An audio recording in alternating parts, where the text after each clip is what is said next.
प्रश्न 14।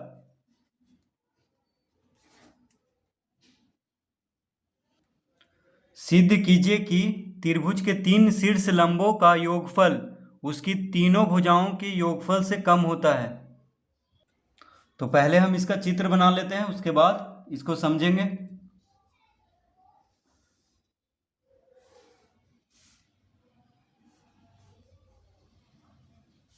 त्रिभुज A B C दिया हुआ है, त्रिभुज ए बी सी, और फिर AD जो है BC पे लंब है। AD क्या है? BC पे लंब है। A है AD, तो AD BC पे लंब है, यानी शीर्ष A से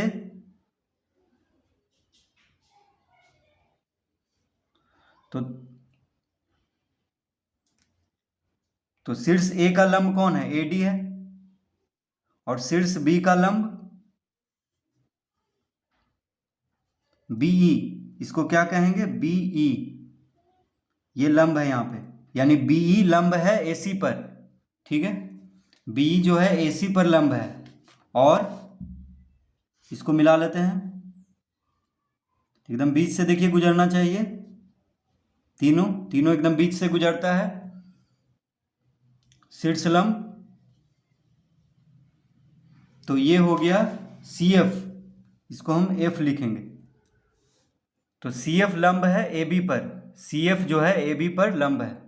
तो क्या सिद्ध करना है कि त्रिभुज के तीन शीर्ष लंबों का योगफल, यानी ये जो शीर्ष लंब है तीनों कौन कौन? तो AD, BE और CF तीन शीर्ष लंब है। तो तीन शीर्ष लंबों का योगफल यानी तीनों को अगर जोड़ दिया जाए, यानी AD plus BE plus CF, अगर तीनों को जोड़ दिया जाए तो उसकी तीनों भुजाओं से योगफल से कम होता है।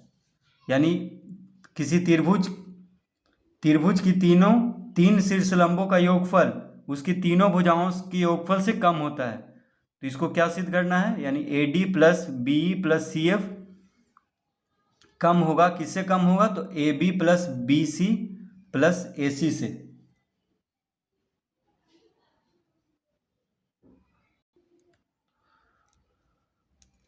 यानी त्रिभुज के परिमिति से कम होता है तीन शीर्ष लंबों का योगफल। तो त्रिभुज के तीन शीर्ष लंबों का योगफल उसकी परिमिति से कम होता है। तीनों भुजाओं का योगफल को परिमिति हम कह सकते हैं, त्रिभुज का परिमिति। ठीक है, तो हम लिखेंगे यहाँ पे दिया है, तो पहले हम लिखेंगे क्या क्या दिया है उसको लिख लेंगे।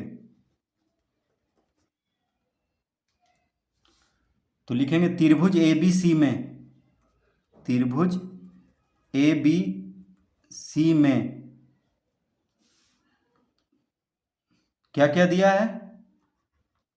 AD जो है लंब है BC पर, AD किस पे लंब है? BC पर, कॉमा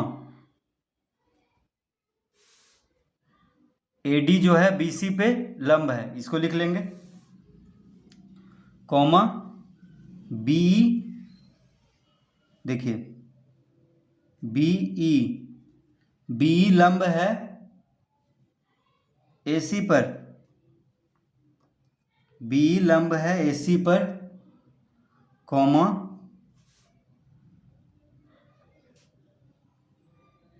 और CF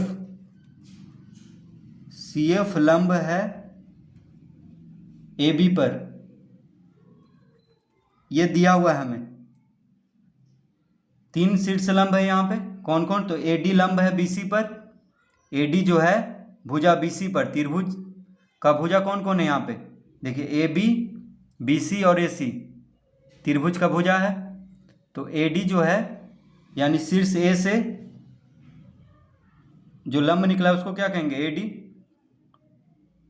तो शीर्ष A का लंब कौन है? AD, तो AD लंब है BC पर। फिर शीर्ष B का लंब हो गया BE लंब है AC पर। और शीर्ष C से जो लंब है वो है CF लंब है AB पर। इस तरह हम लिख लेंगे, ये दिया हुआ है। अब लिखेंगे यहाँ पे सिद्ध करना है, सिद्ध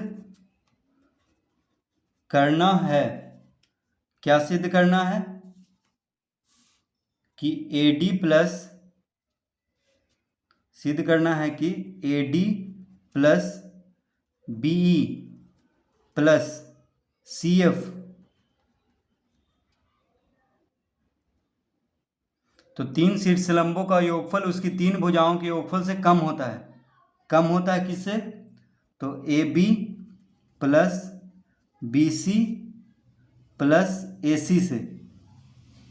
ठीक है, यानी जो तीनों शीर्षलंब है, तीनों शीर्षलंब कौन कौन है? AD plus BE plus CF, तो तीनों शीर्षलंबों का योगफल कम होता है त्रिभुज के तीनों भुजाओं से, यानी AB plus BC plus AC से। तो त्रिभुज के तीनों भुजाओं का योगफल को परिमिति भी कह सकते हैं। ठीक है, तो तीनों शीर्षलंबों का योगफल कम होता है त्रिभुज के परिमिति से। तो ये हमें सिद्ध करना है। तो AD plus BE plus CF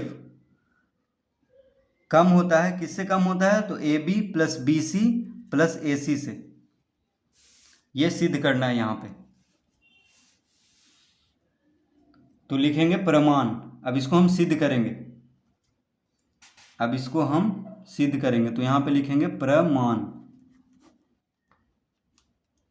तो लिखेंगे किसी रेखा, किसी रेखा के बाहर, किसी रेखा के बाहर किसी बिंदु से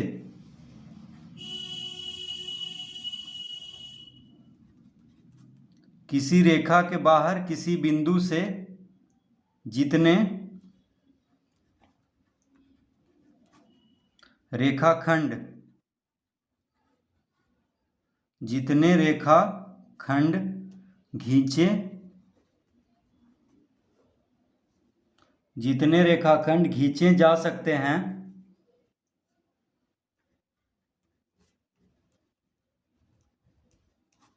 खींचे जा सकते हैं, उनमें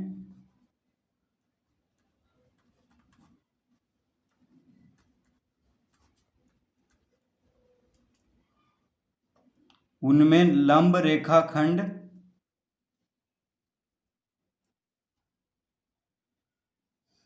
उनमें लंब रेखाखंड सबसे छोटा होता है, सबसे छोटा होता है।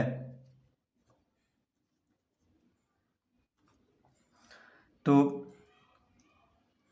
किसी रेखा के बाहर किसी बिंदु से जितने रेखाखंड खींचे जा सकते हैं, उनमें लंब रेखाखंड सबसे छोटा होता है।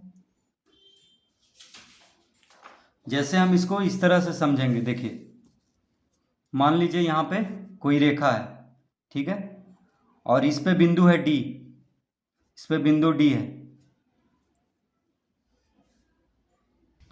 और यहाँ पे कोई बिंदु है। तो देखिए अगर हम यहाँ से यहाँ खींचेंगे, या यहाँ से यहाँ खींचेंगे, या यहाँ से यहाँ खींचेंगे, या यहाँ से यहाँ खींचेंगे, तो जब से जो सबसे छोटा होगा वो लंब होगा।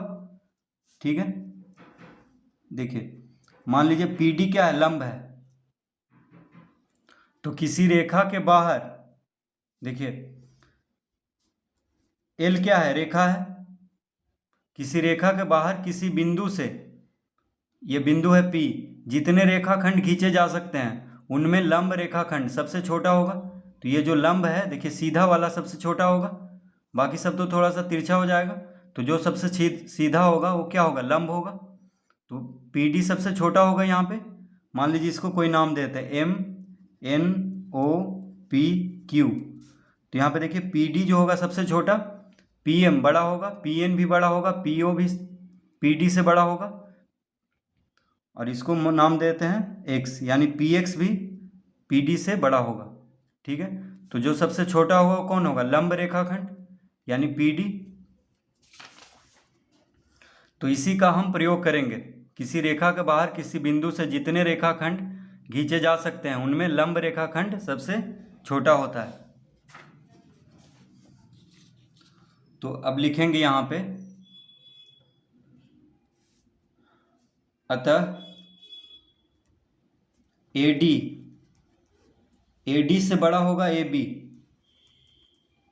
इसको हम पहला लिख लेंगे ताकि आगे काम देगा।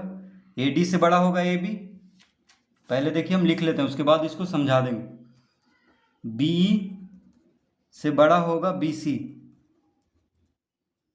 इसको हम दूसरा लिख लेते हैं। उसी तरह CF से बड़ा होगा AC, इसको हम तीसरा लिख लेते हैं। तो AD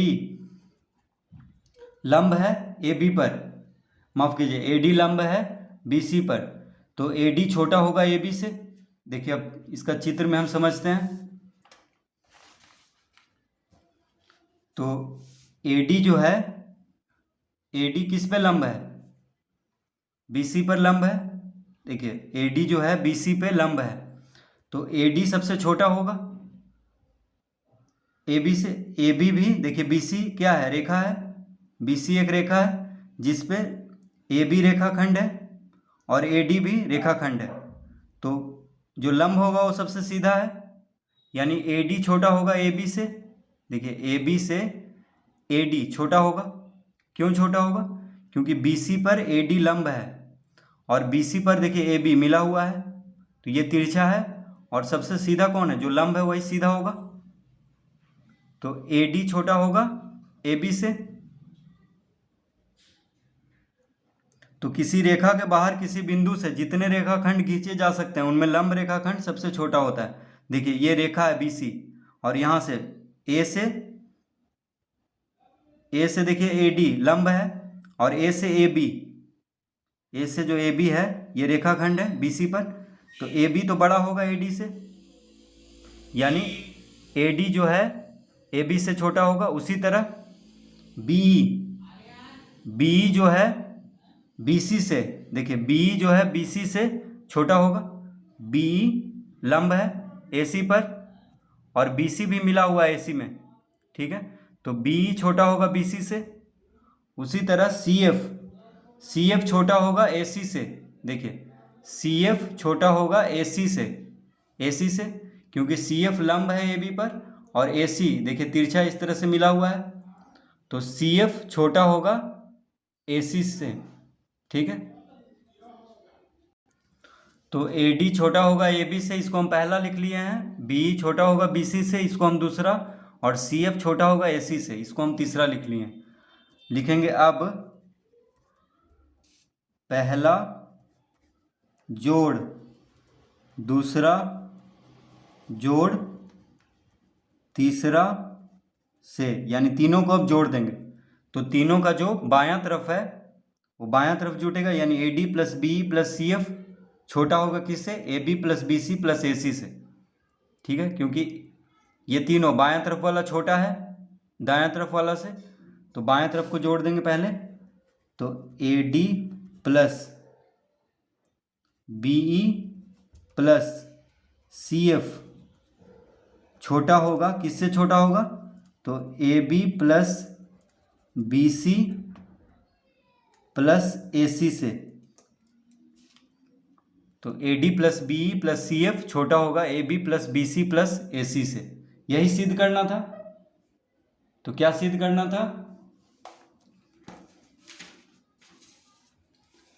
कि त्रिभुज के 3 शीर्षलंबों का योगफल उसकी 3 भुजाओं के योगफल से कम होता है। देखिए त्रिभुज के 3 शीर्षलंबों का योगफल, ये तीनों शीर्षलंब है AD BE और CF, तो इन तीनों का योगफल त्रिभुज के तीनों भुजाओं के योगफल से कम होता है। देखिए तीनों भुजाओं के योगफल से कम है, तो यही सिद्ध करना था, तो हम यहाँ पे लिख देंगे सिद्ध हुआ।